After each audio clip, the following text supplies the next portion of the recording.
ઓગા મરિયમ બેન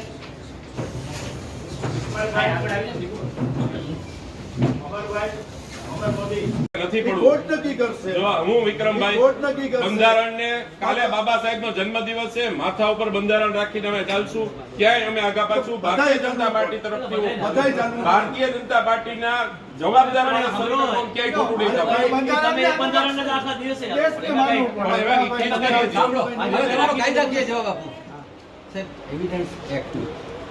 જે સાક્ષી અધિનિયમ નવો એની સેક્શન 74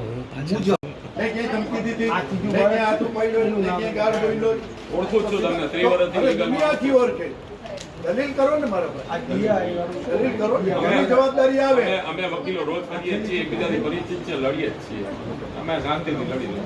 તમે અમને બેસાડ્યા અમે કોઈ આ તપાસ તો સાહેબ કાયદાની જોગવાઈ મુજબ ખરેખર થવી જોઈએ. એક વસ્તુ તો બાકી છે, કોઈ પણ વસ્તુ થાય તો કોર્ટમાં જશું. વિક્રમભાઈ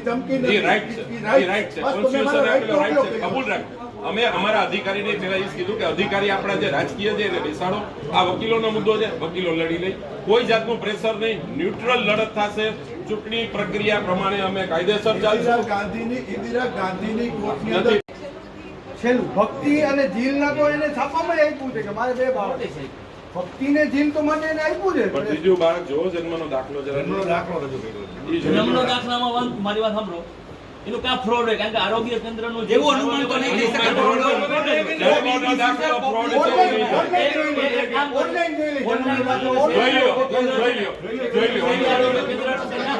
અધિકારી મમતા કાઢી વેરીફાઈ આમાં ક્યાં દલીલો જ થાય છે. દલીલો કરવાનો બે જવાબ છે. તમે સીધા ચાલુ થઈ ગયા ધમકીની વાત કરો. તમે કીધું ને કે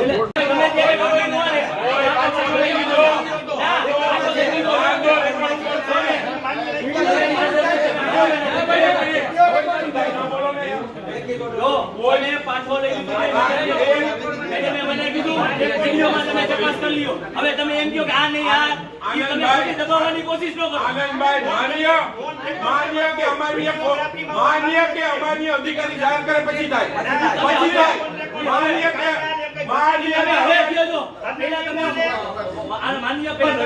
પાછો લઈ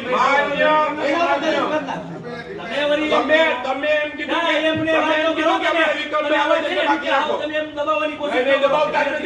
ભારતીય જનતા પાર્ટી આપ લડો.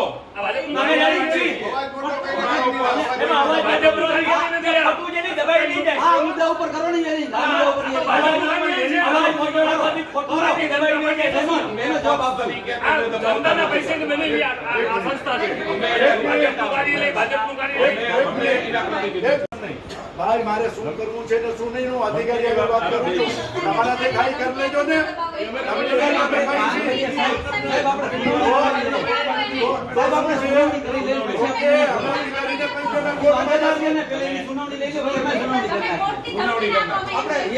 એમ નહીં, ધમકીને અમારો અધિકાર નથી કોર્ટમાં જવાનો. આ ધમકી છે, આ વાત છે. તમે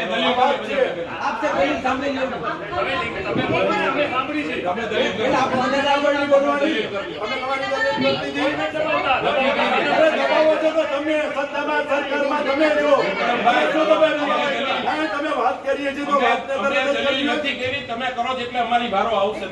કેમ ના પાડીએ છીએ? અમે તમને ના પાડી, તમે પહેલા કરી લો.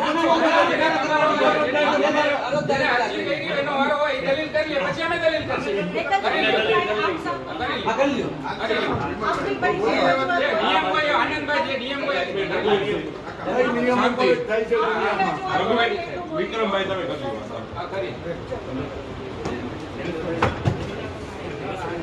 એને પોતાનું મમતા કાઢે એટલે જ્યારે ડિલિવરી ઉપર પ્રેગ્નેન્ટ હોય અને જ્યારે શહેર આરોગ્ય કેન્દ્ર એની અંદર જ્યારે ટ્રીટમેન્ટ લેવા જાય ત્યારે સરકારશ્રી દ્વારા આખા કોઈ ફોર્મ બહાર પાડવામાં આવે કે દાદાના વિગતથી માંડી અને એનો દીકરા અને એને દીકરા એના શહેરી આરોગ્ય કેન્દ્ર એની અંદર જે પિતા તરીકે જે નામ ત્રીજું બાળક કે 2005 પછી ત્રીજું બાળક ન હોય, ત્રીજું બાળક હોય તો એનું ફોર્મ રદ થાય.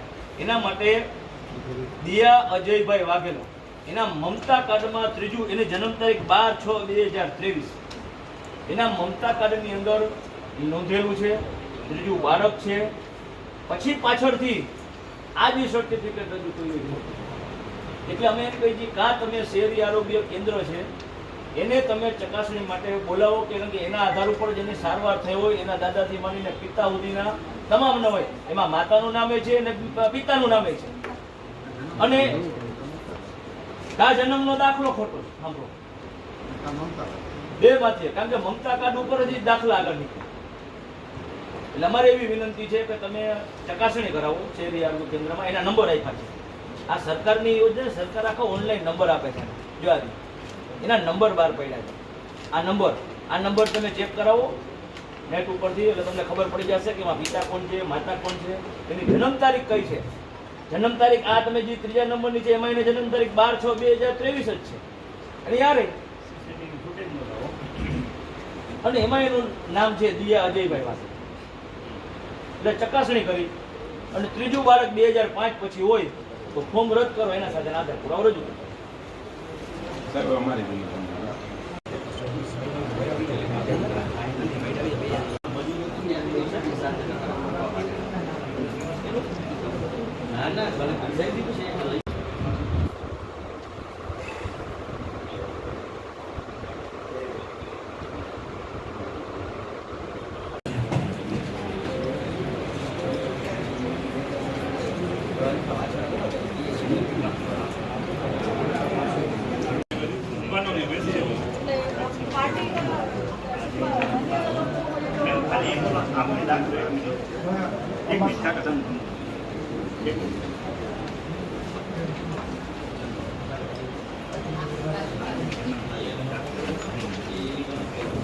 એ પ્રાઇમા ફેસી એ જ માનવું પડે કે જે મમતા કાર્ડ, વિશેષ કાર્ડ, આધાર કાર્ડ વગેરે વગેરે જે છે એ પબ્લિક ડોક્યુમેન્ટમાં ના આવે છે. મમતા કાર્ડ પબ્લિક ડોક્યુમેન્ટના પેરીફેરીમાં આવે નહીં. સરકારી ડોક્યુમેન્ટ છે, સરકારી ડોક્યુમેન્ટ છે. સાહેબ પેલા અમને બોલી લેવા દેશો. સાહેબે કર્યું ચાલુ. જવાબ આપું. વિક્રમભાઈને જવાબ આપું. એક મિનિટ વિક્રમભાઈ. ભાઈ ઉભા રહે, રાજુભાઈ. અમે આ પૂરું કર્યા પછી તમને બોલવાની છૂટ દીધી. તમે આ મુદ્દા ઉપર ચર્ચા કરો ને. ઓકે, એક જણો વચમાં ના બોલો. એનો જવાબ. અમારા ઘરે એટલો કંટ્રોલ છે કે અવાજ કરી તો નથી કોઈ બોલતા. બોલતા નહીં, તમારો control રાખો ને. બધા બેસી જાઓ. જન્મનું પ્રમાણપત્ર, જન્મના પ્રમાણપત્રમાં જે નામ છે માતા પિતાનું વેરીફાઈ કરવા અને બાકીના તમામ જન્મના કાગળો વેરીફાઈ કરવા વિનંતી છે. પ્રાઇમા ફેસી જ્યારે જન્મનું પ્રમાણપત્ર રેકોર્ડ ઉપર રજૂ થયેલું હોય, બીજા બધા પછીના પ્રિવેલ થાય, કારણ કે પહેલું ડોક્યુમેન્ટ સરકારી જે નોંધવાળું છે એ જન્મનો આધાર છે અને એ અમે રજૂ કરેલું છે. એટલે આ વાંધા ટકવા પાત્ર નથી. આ ખાલી એવો ક્રાઉડ ઉભો કરવા માટેના વાંધા છે. અમે જે રજૂ કર્યું છે એ સરકારી રેકોર્ડ છે. અને પ્રથમ બાળક જન્મ્યું ત્યારે માઇન્ડ કોઈનું ક્રિમિનલ ન હોય કે હું આ બાળકના નામ ખોટું લખાવું. પહેલું બાળક જન્મે ત્યારે જે હકીકત જાહેર કરી હોય એ જ હકીકત આમાં લખેલી છે. એના આધારે આ નિર્ણય કરવા વિનંતી. પેલા બાળકમાં સાહેબ તો ના સહી સિક્કા નથી જણાવતા.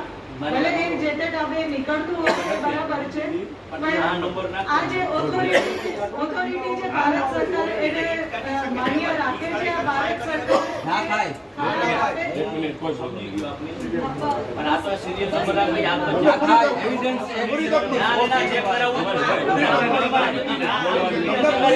આપણે કોઈ બોલતા નહીં. ત્યાં જજમેન્ટ આપે તમને પૂરી તક મળશે તમારી. વિક્રમભાઈ પૂરો ન્યાય. ઓકે, મારું ખરાઈ આવશે પછી હું તમને નિર્ણય અમને આપીશ. એટલું ખાલી એવું ખરાઈ કરો, બેયની બેયની ખરાઈ ખરાઈ કરો. કરો. જો ઓલું દાખલામાં તો એ છે, મારી વાત સાંભળો તમે, ચૂંટણી આજે છે મમતામાં, એની ખરાઈ કરો. તમે સાંભળવા માટે જ હું તમને ટાઈમ આપું સાંભળવા માટે હું છું. એને કહું છું કે તમે તમારી દલીલ અને કરો. મને એવું લાગે છે કે મેં પૂરતો ટાઈમ બંને પક્ષને આપી દીધો છે. ઓકે, બરાબર છે. આમના માટે મેં એક નિર્ણય આપ્યો છે હમણાં જે પણ કહ્યું એ રીતે કે હવે મહાનગરપાલિકામાં જે એની ઓથોરાઇઝ ઓથોરિટી છે એમણે આ દાખલો આપ્યો છે કે કેમ હવે ઓથોરાઇઝ ઓથોરિટીના દાખલા સામે તમને ફ્રોડ કે જે પણ પ્રશ્ન હોય એને તમે અલગથી કોર્ટમાં જઈ શકો છો.